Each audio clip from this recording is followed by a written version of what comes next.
let's do this. We're going to start in on our next chapter today.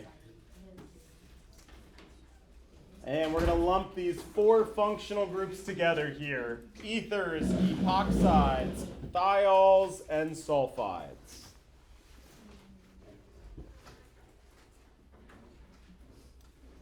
All right, so last week, the week before, we were talking about alcohols, that oxygen-containing functional group, or rather that hydroxyl-containing functional group.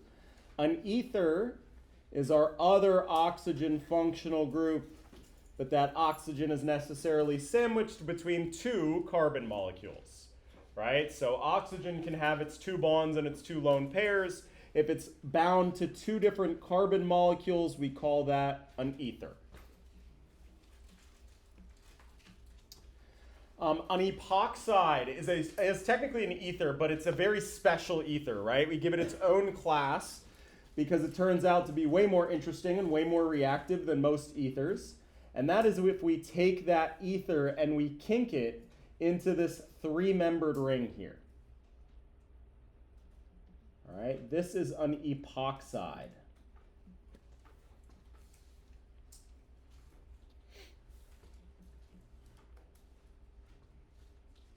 Okay, a thiol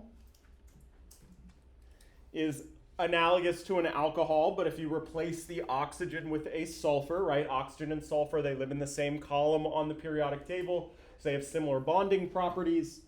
If we take an alcohol and replace the oxygen with a sulfur, we get a thiol. And if we take an ether and we do the same thing, so now we take that sulfur and we sandwich it between two carbon atoms, we get a sulfide.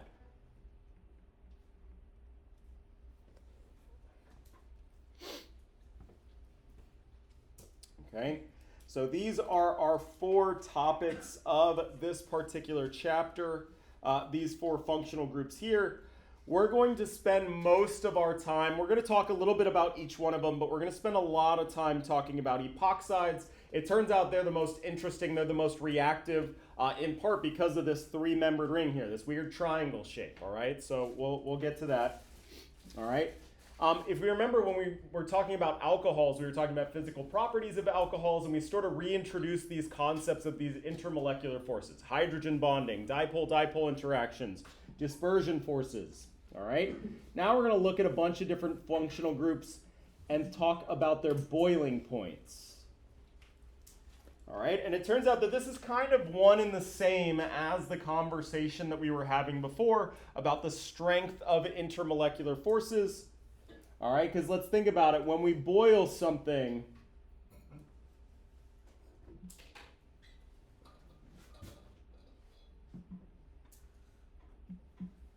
I'm going to make a beaker here. And I'm going to put some liquid in there.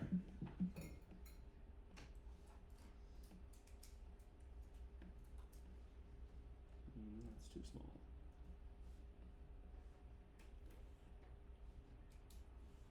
In the liquid phase, these molecules are all buttoned up against each other, interacting through their hydrogen bonding or their dipole-dipole interactions, whatever it may be. If I take this and I boil it, all of a sudden I go from that liquid phase to the gas phase, where now these molecules are all floating around in space, separate, not interacting with one another. So in order to boil something, we have to break those intermolecular interactions.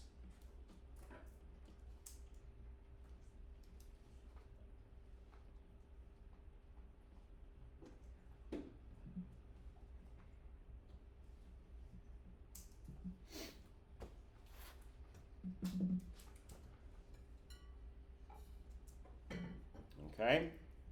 So going back to our discussion of alcohols, kind of rewinding back to the beginning, right? When we were talking about our polarity here, and that water has more polar bonds than alcohols, than these ketones here, way more than our non-polar hydrocarbons. All right, we could also say that our boiling point of water is greater than that of our alcohols, greater than that of our ketone, and greater than that of our nonpolar molecules, right? So this idea of these intermolecular interactions, they correspond to the boiling point of these substances as well. The stronger the intermolecular interactions, the higher the boiling point is. The more energy you have to put in order to break those interactions, okay? So I'm going to put down some molecules here, and we want to organize them from lowest boiling point to highest boiling point.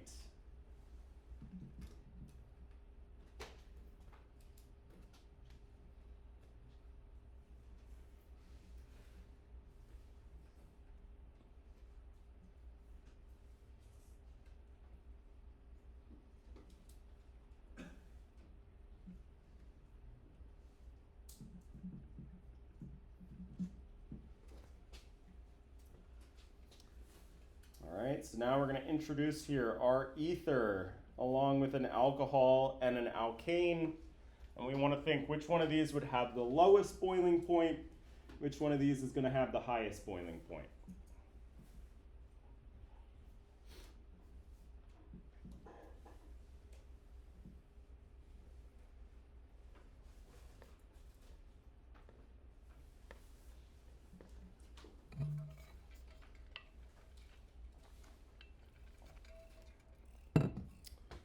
All right, so what do we think is going to have the lowest boiling point? The ether, the alkane, or the alcohol? All right, so again, by lowest boiling point, we mean the weakest intermolecular forces. By highest boiling point, we mean the strongest intermolecular forces. All right, and indeed, our alkane is going to have those weakest intermolecular forces, what we call dispersion forces. Everything has dispersion forces, but those nonpolar molecules, that's all they got, right? And those are our weakest of all of our intermolecular interactions. All right, what about what's going to be higher, the alcohol or the ether? The alcohol, because the alcohol can hydrogen bond.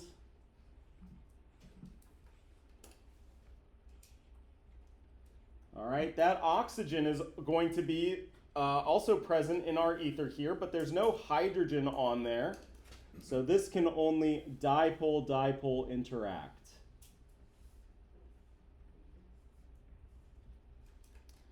All right, so to put this in perspective here, our alkane, this propane here, has a boiling, and you don't have to have these memorized, but just kind of for reference here, of negative 45 degrees Celsius. Right, so it's a gas at room temperature. You'd have to get very cold before it would go into the liquid phase. Our ether, a little bit higher, but still a low boiling point here, negative 25. All right, whereas our alcohol, now that we can hydrogen bond, this has a boiling point around 78 degrees Celsius.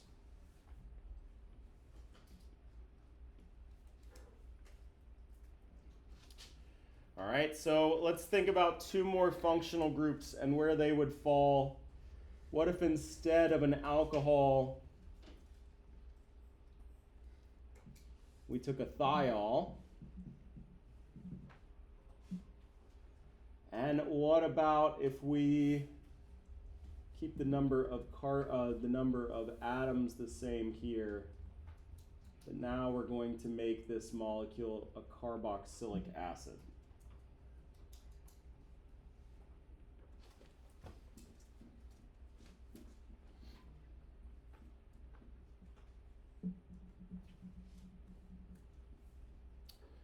All right, that thiol bond is still a polar bond, but if you remember, hydrogen bonding will only take place between nitrogen-hydrogen, oxygen-hydrogen, or fluorine-hydrogen bonds.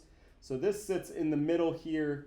It can dipole-dipole interact a little bit better than ether can because of its geometry, but nonetheless, so this has a boiling point of about 35 degrees Celsius.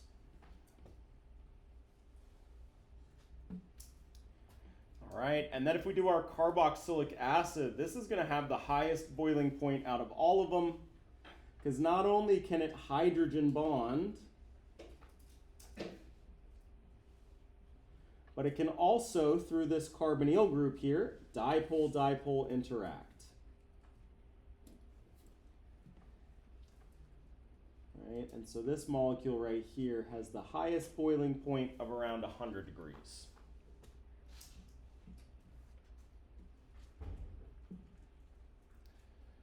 Okay, again, our boiling point is really a measure of the strength of those intermolecular interactions. How much energy do we have to put in to break interactions between neighboring water molecules, right? So a low boiling point means you don't have to put much energy in, right? This propane here doesn't form very strong interactions with neighboring propane molecules, so you don't have to put much energy in at all to break those up. But as we increase the strength of those intermolecular interactions, our boiling points also increase. Cool. All right. So we're going to start where we usually start with our functional groups. We're going to take a look first at ethers, and we're going to start by talking about nomenclature of ethers.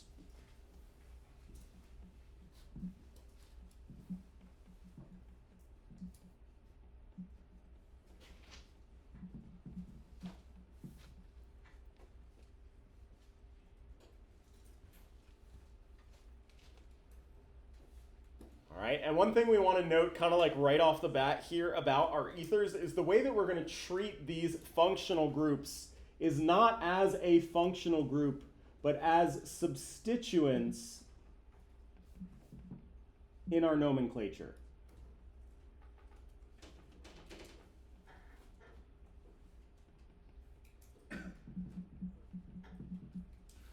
Right? Not functional groups.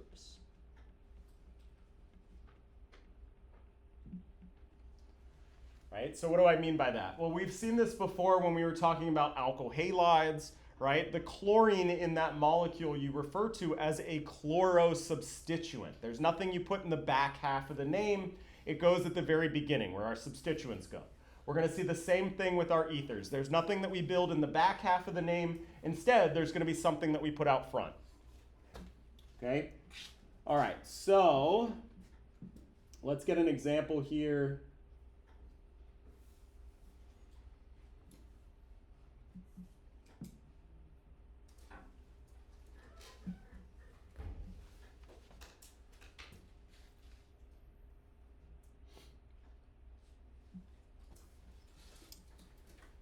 Okay, and our first step is to find that parent chain.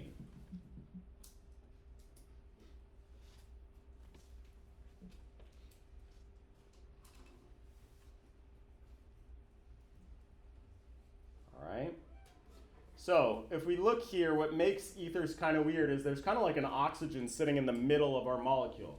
We have this stretch of carbons on this side, and then this one on this side over here. So how are we supposed to assign our parent chain? What we're going to do is we're going to chop at the oxygen.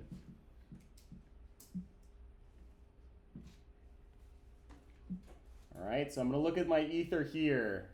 Put in my lone pairs, be good. I'm going to say, hiya, chop it at that oxygen. All right, and then we're going to look. And whichever side is our longer carbon chain, that's going to become the parent chain of that molecule, right? So I'm going to look over here on the left, I got 3 carbons. Over on the right, I have 1 carbon. So this stretch of 3 carbons here is my parent chain. All right, so chop it at the oxygen. All right, the side with the longer continuous chain of carbons is our parent.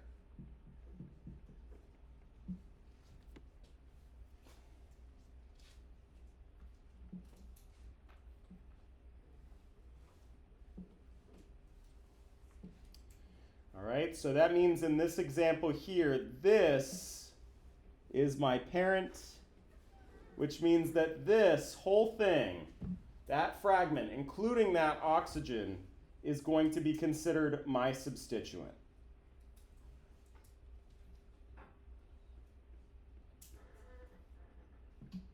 All right, because again, we're treating these ether functional groups as substituents here.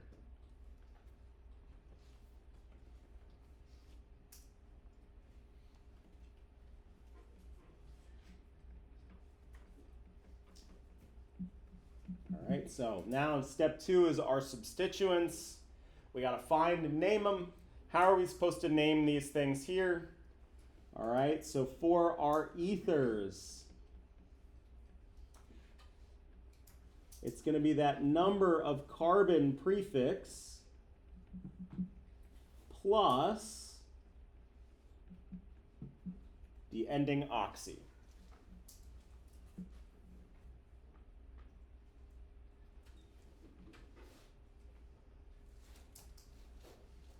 All right. So what do I mean by that? If I look here at my substituent, how many carbons we got? Just one, so that's our prefix meth. Right, we use the ending YL for alkyl groups, methyl groups, but here for our ether functional, or for our ether substituents, it's going to get that oxy ending. So this is a methoxy group here.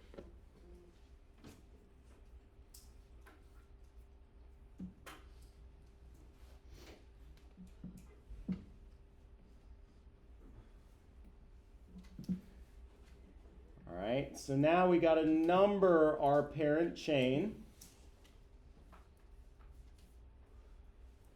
All right, nothing different here. We want the smallest number in our name.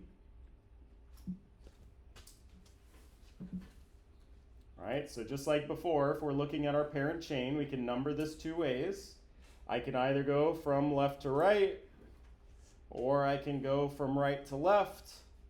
And which one do I want to pick, my red numbering scheme or my blue numbering scheme? Blue, because I want the lowest number in the name. All right, so putting it all together here, this would be 1-methoxypropane.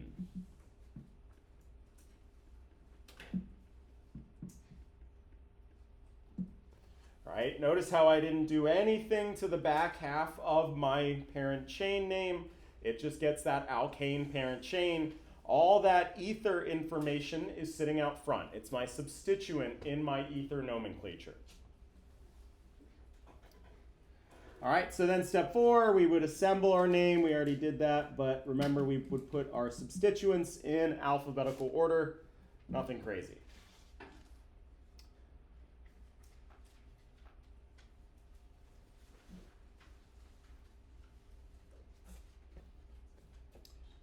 All right, so let's practice here.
let's do this one here. So I'm going to chop it at this oxygen. And then I'm going to look on the left, count my number of carbons that are in my longest chain. So that'd be these two. Look on the right, count my longest chain of carbons, these 4.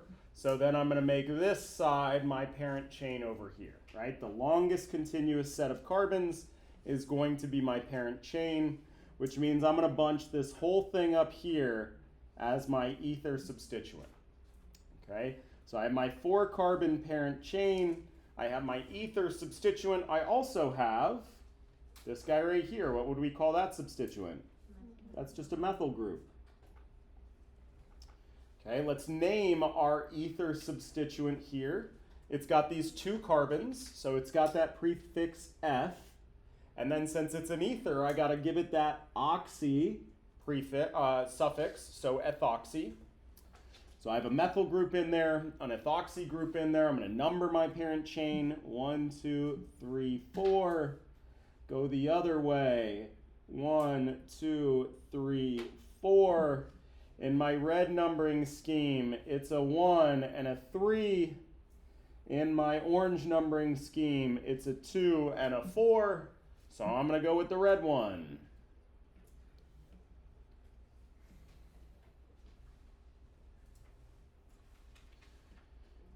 All right, and then putting it all together, I need to put these substituents in alphabetical order. So 1 ethoxy, 3 methyl, and my parent chain is that butane. Okay, 1 ethoxy, 3 methyl butane. All right, cool. So let's do this one. I'm going to chop. What's going to be my parent chain, the top or the bottom? The bottom, right? Because on the bottom, my longest continuous set of carbons are these 1, 2, 3, 4, 5. All right. One of the biggest mistakes that people make about ether nomenclature, for whatever reason, they really want to call this carbon 1 right here with that oxygen. You have to find your longest continuous set of carbons. Your ether is not always going to be on carbon 1. In this case, it is on carbon 2 of our parent chain, right? So very, very common mistake with ethers is people try to look at them in such a way that it's always on carbon 1. This is a great example where it's actually on the 2nd carbon of our parent chain. All right, that means that this whole thing, these 3 carbons plus that oxygen, everything together here is my ether substituent.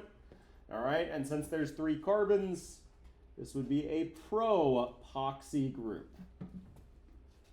So this molecule right here would be 2-propoxy pentane.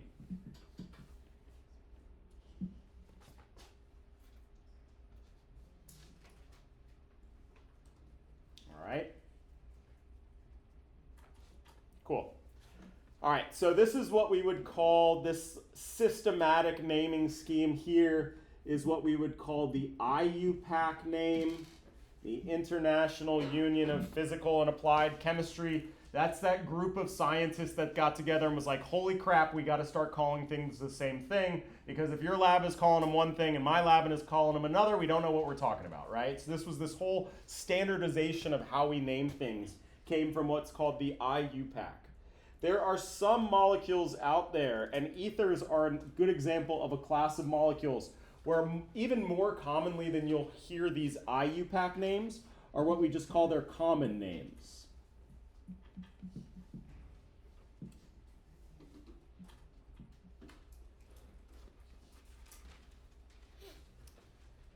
Okay, so let's take a look at that same example here where we gave it its IUPAC name. Now we're going to think about the common name of that. What was it? 3 carbons and then 1. Cool.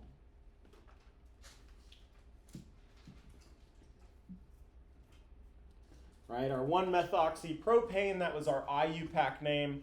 Now let's think of our common name here. All right.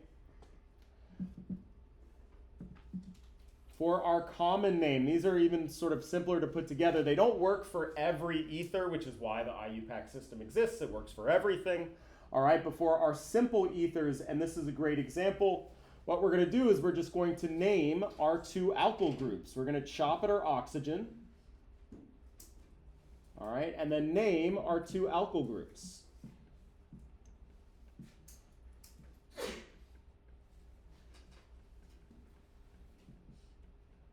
So name the alkyl groups on either side.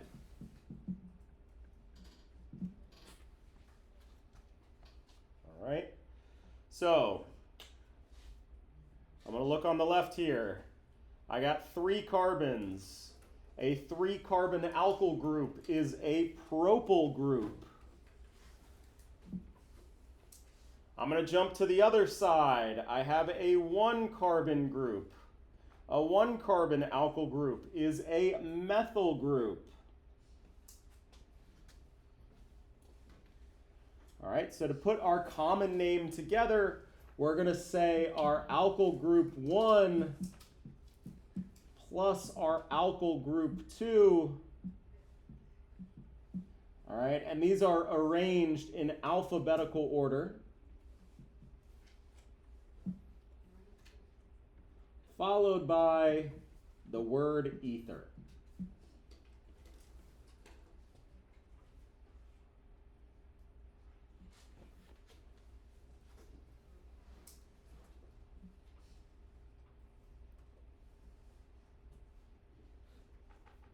All right, so I'm going to take these two. I'm going to look at them. Propyl, methyl. Which one's going to come first in alphabetical order? LMNOP.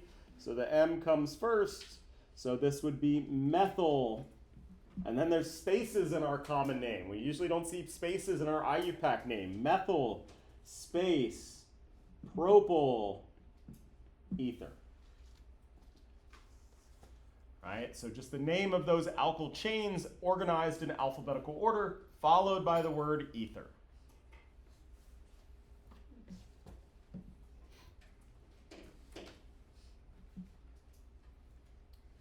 All right, so let's do some practice with that.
so we're going to look here. We're going to chop. On the one side, we have 2 carbons, so this is an ethyl group. On the other side, we have these 1, 2, 3, 4 carbons, so this is a butyl group. And we're going to organize those in alphabetical order: butyl, ethyl, ether.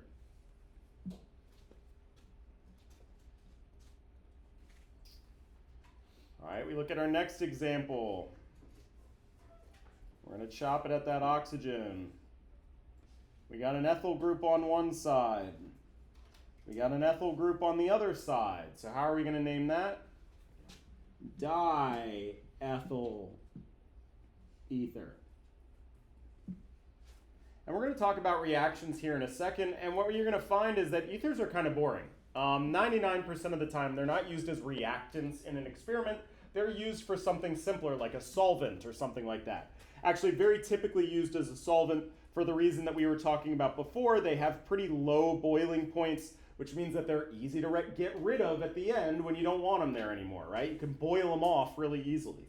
So typically they're used as solvents. By far the most popular one that you'll see is diethyl ether.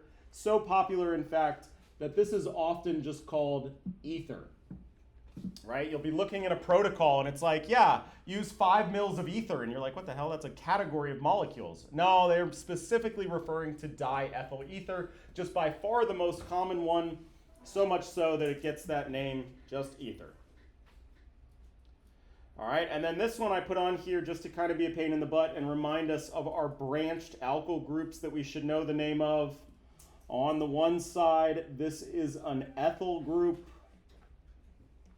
On the other side, we have these 1, 2, 3, 4 carbons with this little fork at the end here, what we call an isobutyl group.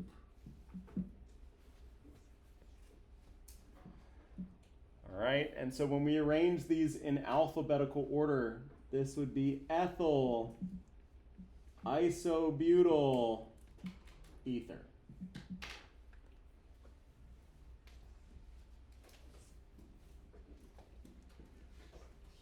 All right, so let's just remind ourselves real quick, these branched alkyl groups. All right, if you need to review, we went over these at the very beginning of the semester, one of our very first lectures. This is posted on Canvas as that first semester review, lecture 1.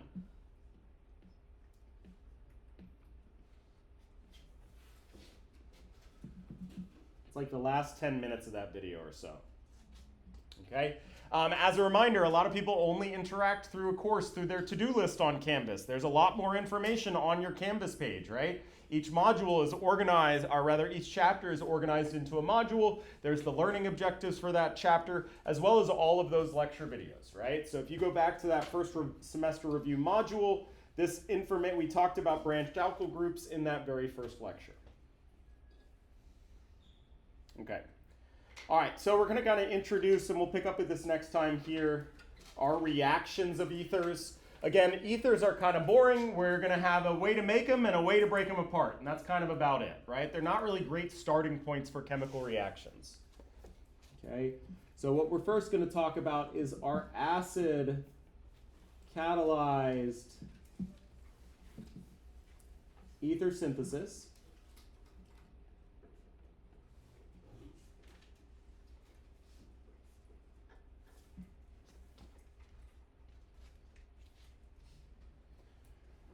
All right, and what we're going to see is this is a pretty easy way to make symmetric ethers.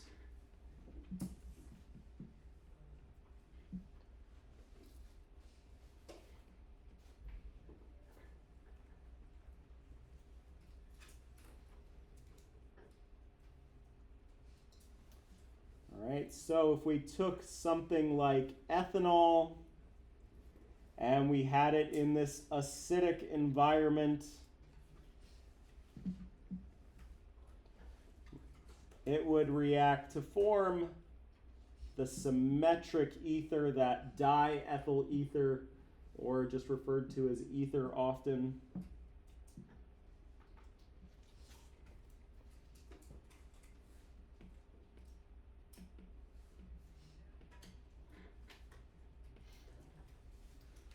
All right. Now, this is definitely how we like to summarize reactions in organic chemistry. We only really care about what's happening to our organic molecules, but this is in no way a balanced chemical reaction, right? So let's think about this in terms of what's actually going to be reacted and produced. We're going to need 2 molecules of ethanol to react with one another, right? And if I'm balancing my chemical equation here, what must my other product be? Water, awesome. All right, I got 2 oxygens on this side and 2 hydrogens, but only 1 on this side, only 1 oxygen. So that means we're going to have to lose a water molecule as well. Now, you won't really see this listed typically, but we're going to start thinking about our chemical mechanism here, our reaction mechanism. So thinking about the fact that this is, we got to get rid of a water molecule here is going to be important. All right.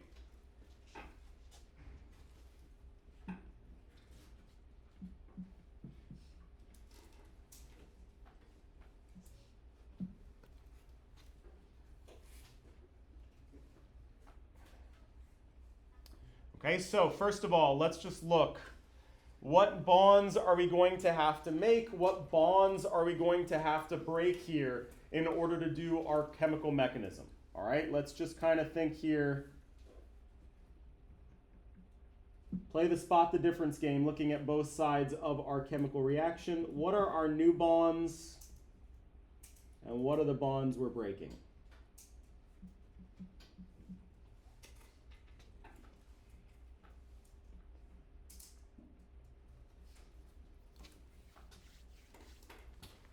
All right, who's got a new bond for me?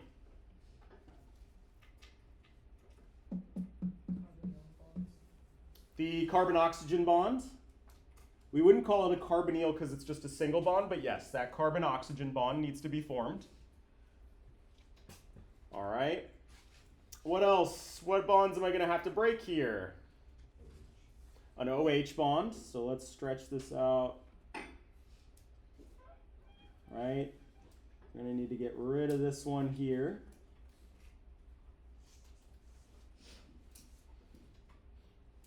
Okay. Let's say, all right, let's say that then we're going to make these 3 atoms right here, right? So we need to get rid of a carbon-hydrogen bond. We then, an oxygen-hydrogen bond. All right, we need to form a new oxygen-carbon bond. What else are we going to have to break here? This carbon-oxygen in my neighboring molecule. Right? This thing's also going to have to break. So that these 2 carbons right here. Cool, and then we got another one that we have to form. I can make my water molecule, draw it a little bit different.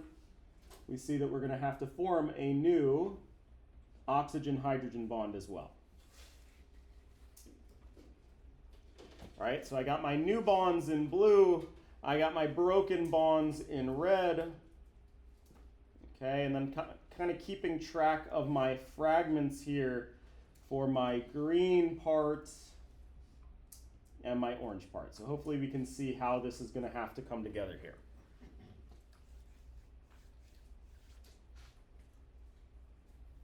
All right. Now notice that one of the things that we're going to have to do is break a carbon-oxygen bond, right? This alcohol bond right here. And we talked about how those hydroxyl groups are pretty hard to get rid of. They don't want to just get kicked off willy-nilly. They're terrible leaving groups, all right? But we have this strategy for getting rid of them, right? Which was to turn them into a good leaving group. And we had some fancy ways to do that with our tosyl chloride or turning it into an alkyl halide or something like that. But then there was a much more kind of crude method that we used with acidic conditions here, which is to protonate that hydroxyl group, right? Protonate that oxygen and turn it into a good leaving group, water. And so that's what we're going to see here. We're going to have to break that carbon OH bond. So we're going to convert OH to a good leaving group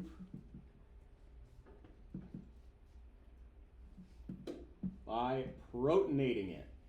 All right, a strategy that we saw last chapter.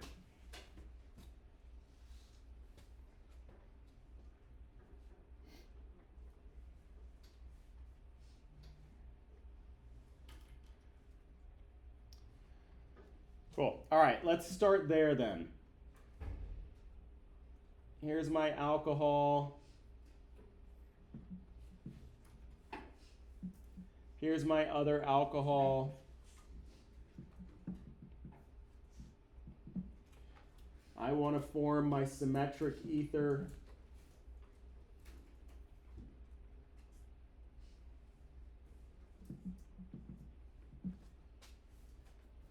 All right, and based on what we just discussed, we can say that that very first step is going to be to protonate that alcohol.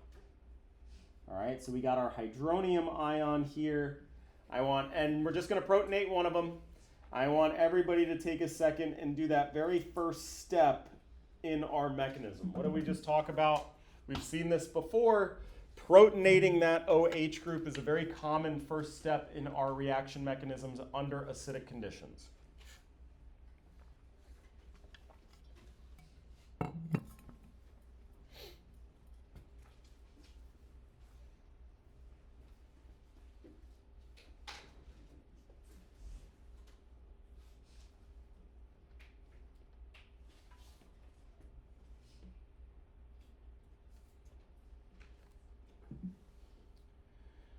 And we'll talk a little bit more about this, especially when we talk about epoxides, because epoxides react under several different conditions.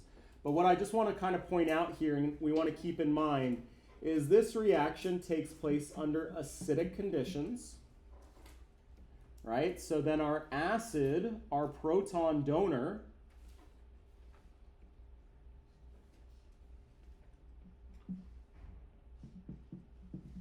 is that hydronium ion.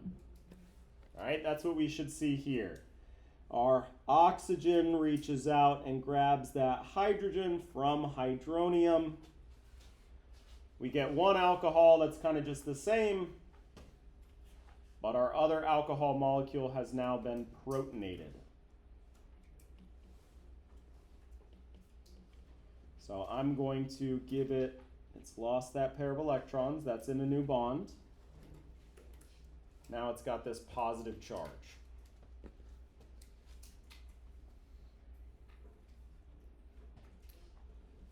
All right, so now we got a good leaving group here.